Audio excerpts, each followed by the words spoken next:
it's you, and it's me, Big Hug ASMR.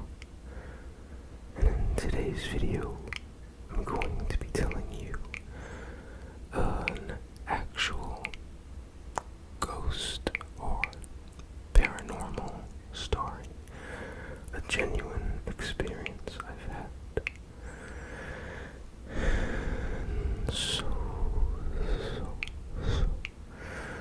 I don't think I'll be doing much touching or brushing or scratching on the microphone today. Maybe I'll try to mix in some more slow cover swirling.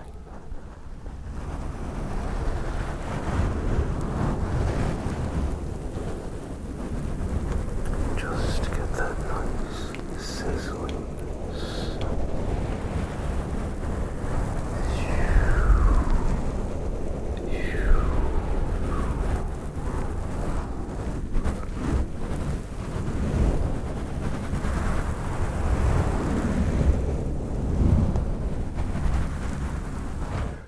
The story I'm going to tell is not very long by any means, but if it seems like this video is short on time, then maybe I'll tell some other stories of interesting and anomalous things I've experienced, like potentially seeing a UFO or multiple UFOs in the same night. I understand that these kinds of topics could be a huge turnoff for some. So, sorry, I'm not gonna make my channel all about this. I just wanted to do something fun in the spirit of Halloween. Even though I'm not really a big Halloween person. I loved it when I was a kid, because of free candy and all that. But I'm not much of a Halloweener as an adult. If these kinds of topics are taboo for you, or if they make you uncomfortable, I'm sorry, and I'll see you next week when I do a normal, slow and gentle ASMR whispered video. So I guess I'll just dive into the story, because you might be feeling impatient because we're already a few minutes into this video. So I had this experience when I was, I think, somewhere between 8 and 10 years old. And the experience was a shared experience. It wasn't just me who saw this. I was with my older sister and my cousin back when I lived in Hawaii. Or Hawaii, as most of you probably know it, which is fine. Anyways, me growing up in Hawaii isn't relevant to this story. So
this room that we are in did have an attic.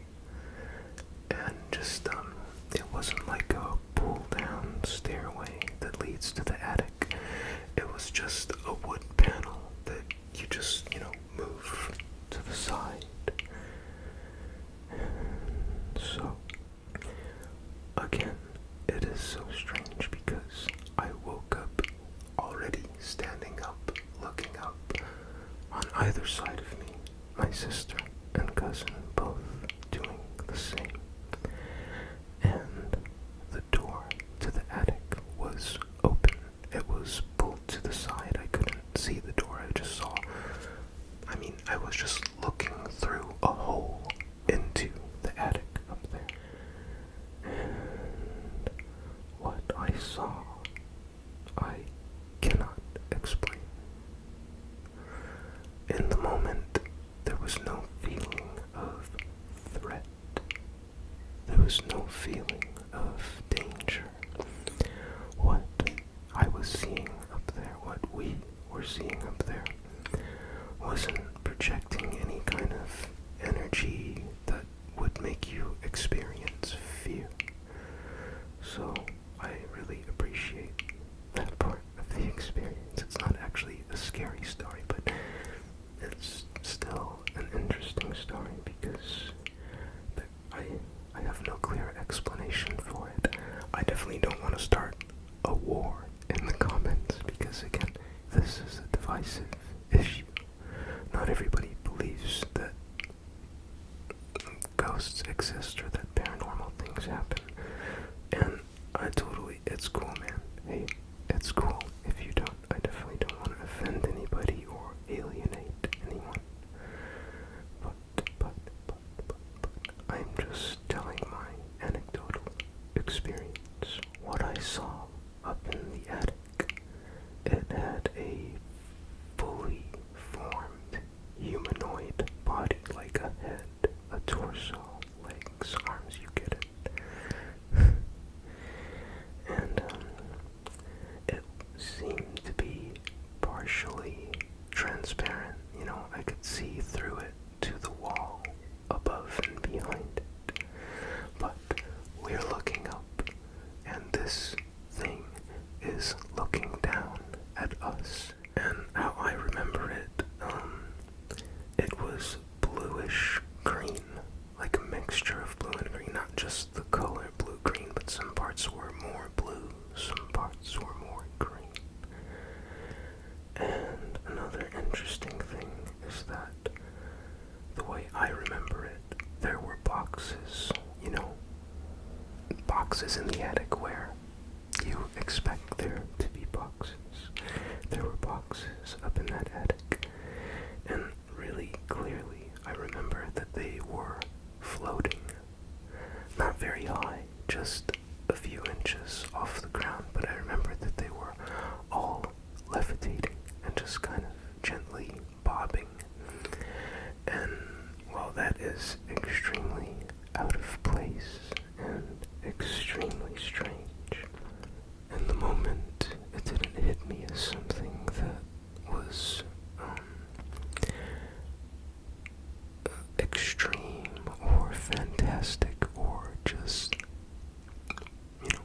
as strange as something like that should seem. I kind of just took it in like it was regular, a regular occurrence.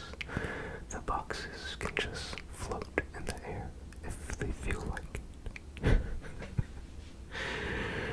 So again, we're all looking up in the attic. This entity, this spirit, this ghost, this thing, whatever you want to call it, is looking down at us, although it doesn't have eyes.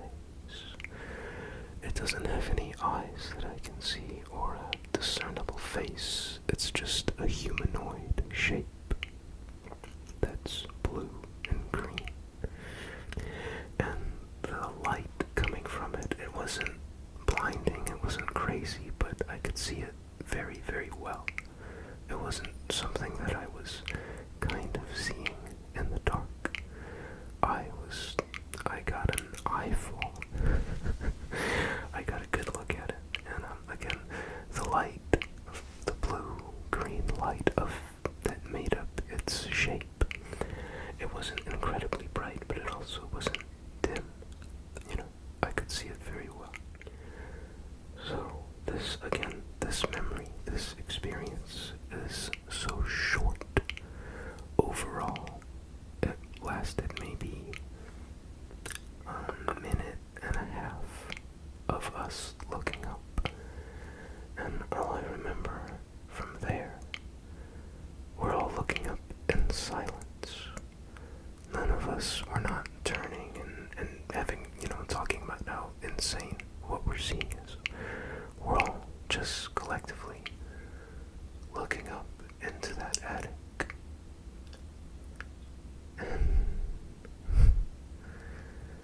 And we're not talking about it.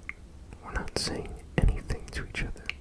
Also, none of us seemed scared. I know I wasn't scared, and neither my sister or my cousin seemed to be afraid of what they would see. So, in this minute and a half, towards the end, all I hear is my sister, and my sister says, "It's George, and he's just saying goodbye." Now, I didn't have any feelings of communication. I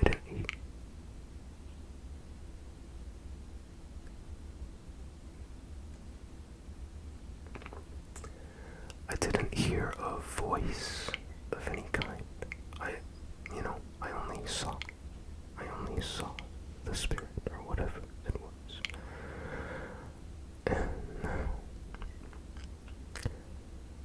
so the rest of the memory, I don't remember the door closing. I don't remember us going up to close the door. I don't even think that we had a chair or anything tall enough that would allow us to get up to the ceiling and then close the attic door. So here's the timeline, because I know this story is long and drawn out. So I wake up. All three of us are looking up. We see the thing. Then, after a while, my sister says what she says. And then, that is the end of the memory.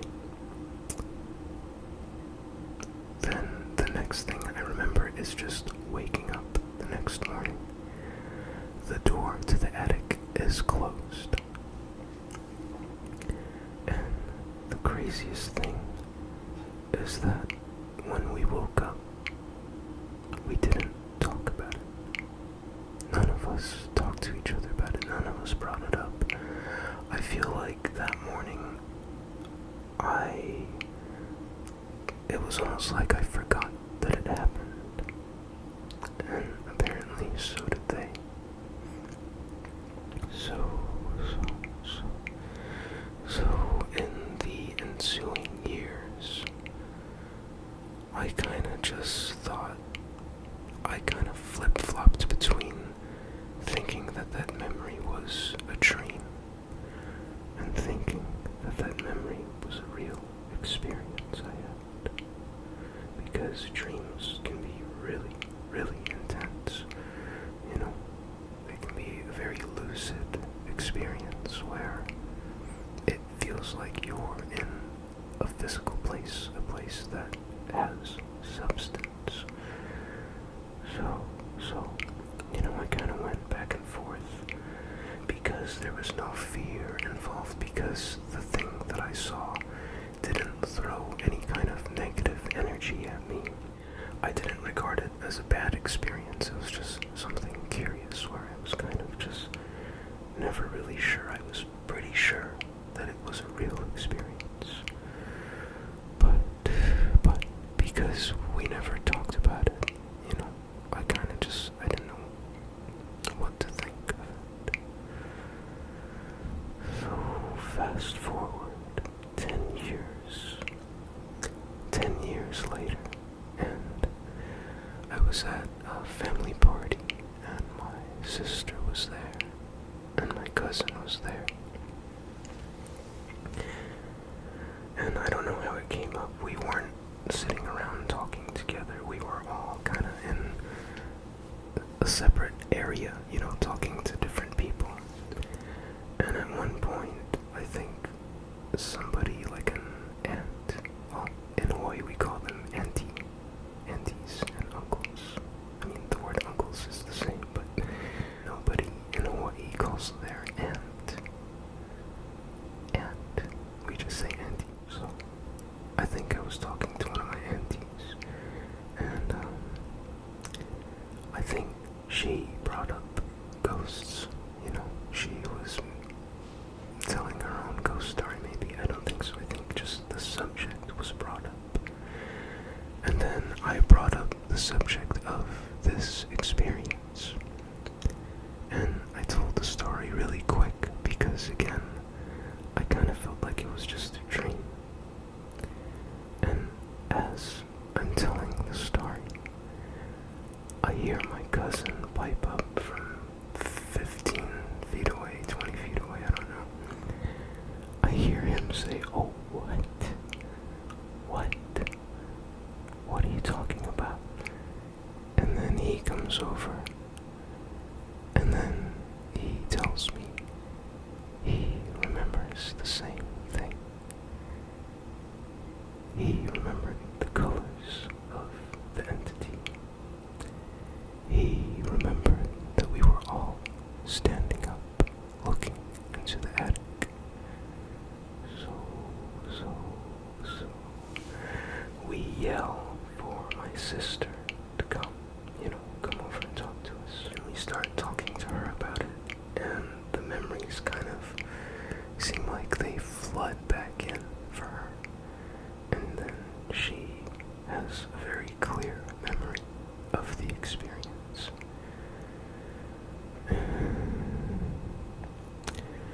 The interesting thing, the most interesting thing to me about this whole experience is that it's like we all suppressed the memory, even though I don't think it was traumatic. I understand how our brains want to hide traumatic experiences from us, to protect us. But it wasn't scary. It wasn't scary at all.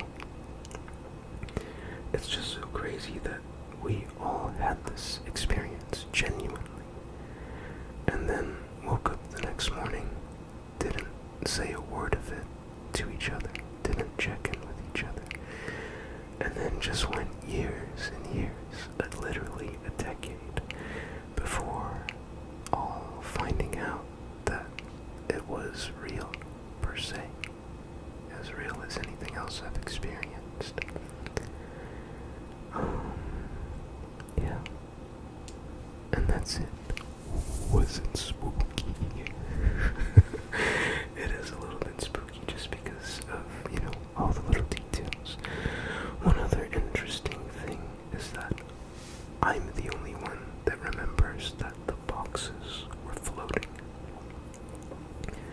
I also might be the only one that remembers my sister saying, "It's George, and he's just saying goodbye." So, that's weird. For some quick context, there was a neighbor we had named George. I didn't meet him. I think he might have passed away when I was 4 or 5, so he wasn't somebody that I knew, but my sister was old enough to know him, to have met him and interacted with him. So maybe that's why she had some experience of communicating with this entity.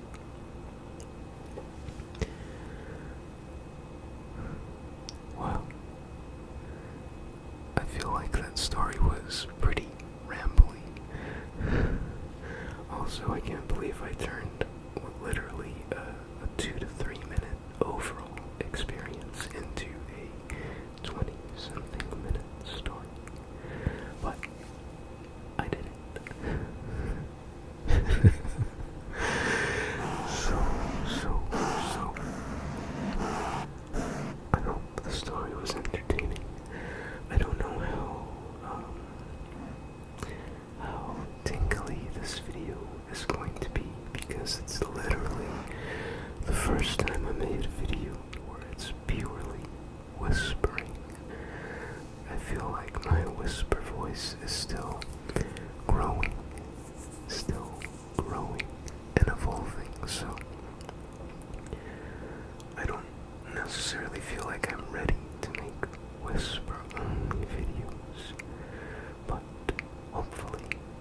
was enjoying relaxing a little bit, just a little bit, tiny bit, just a little bit spooky, a little bit on the theme with Halloween. So. Thank you for joining me. I hope to see you again here soon.